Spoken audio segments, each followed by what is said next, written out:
Chapter 8. I don't even know anybody who went to college. Samson and George, age 12. Yo, Samson, what'd you get on your report card? A boy named Tito asked him one day after school. Grades had been given out for the end of 6th grade, and Samson had made the honor roll once more. In spite of the fact he played around in school and sometimes gave the teacher a hard time, Samson rarely got any grade lower than a B. Man, you know how it is, Samson responded vaguely. That teacher be cheating us, man. Did she flunk you in math and science like she did me? Yeah, she be tripping. Samson hoped Tito would never see his report card, on which he had received an A in both science and math.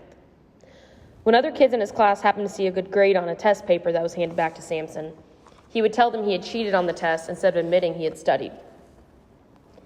When Samson got home, however, he told his mother proudly, I got the honor roll again, Moms. Me and my boys are going to rule Dayton Street Elementary next year. I don't want you running with those hoodlums, she replied. They're not hoodlums, they're my boys, he tried to explain. I've been waiting ever since 1st grade to get to 7th grade and take over the school. Dayton Street Elementary School went up to grade 8. The older students always demanded respect from the younger kids. Samson could not wait for his turn.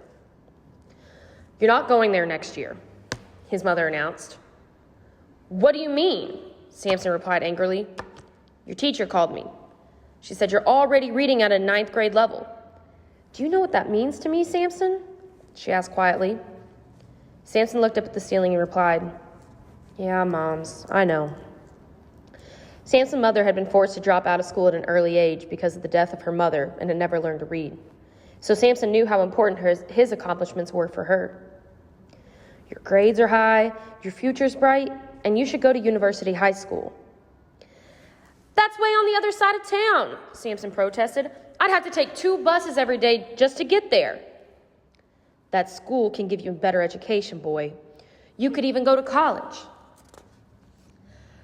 What do I care about college? He yelled. I don't even know anybody who went to college. All of your teachers have college degrees, she reasoned. They don't count. Samson slumped in his chair. University High School is your key, son. I'm not going to let you miss this chance. But I really don't want to go there, Samson exclaimed once more, even though he knew he had lost this battle. He thought of one last quick escape from his new future. Surely this one would work. Instead of being the top kid in the school, I'd be at the bottom. Tough cookies, his mother said. The test is Saturday. Samson stomped off, but he knew better than to keep arguing with his mother. On Saturday, he grimly boarded the first bus to take him to University High School, and he was pleased to see a friend of his from school. You taking the test for university, Craig? Samson asked hopefully. Yeah, ma'am, my mom's making me. The 2 boys rode in silence, each glad the other was along for company. When they arrived at the school, dozens of kids were taken to a room where the test was administered.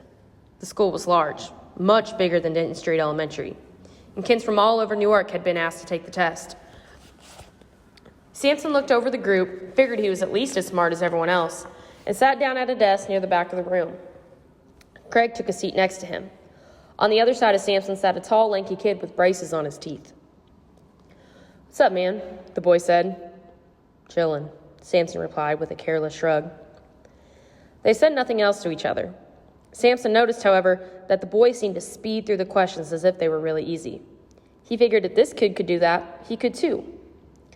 Samson wasn't crazy about leaving Dayton Street Elementary, but he couldn't stand the idea that there might be kids learning things he wouldn't be taught. He hated to think that somebody at another school might know more than he did. He hated to be beaten at anything. So he did his best on the test. He and the kid with the braces finished at the same time. This is a conversation with George. Although I can recall almost nothing about that test, it was another turning point in my life. Being chosen to take the test was an honor, a recognition of being one of the best students in the city. Passing the test and being accepted to University High School opened a door for me that led to the possibility of achieving my dreams, which were still being formed and clarified in my mind. I don't really remember that Sam and I sat together, although we certainly could have. Dozens of kids from around the city were assembled in the room on that day. Neither Sam nor I could know that our lives had just intersected, and we would eventually become the best of friends. We were just 2 7th graders who were taking advantage of an opportunity. Ramit, by the way, didn't come to University High School until 9th grade. That's when Sam and I met him, and the three of us eventually formed a friendship that would last a lifetime. University High School included grades 7 through 12, so when school started in the fall, it was much more impressive and massive than anything either Sam or I had experienced in grade school. For the first time in my life, I had different teachers for different subjects.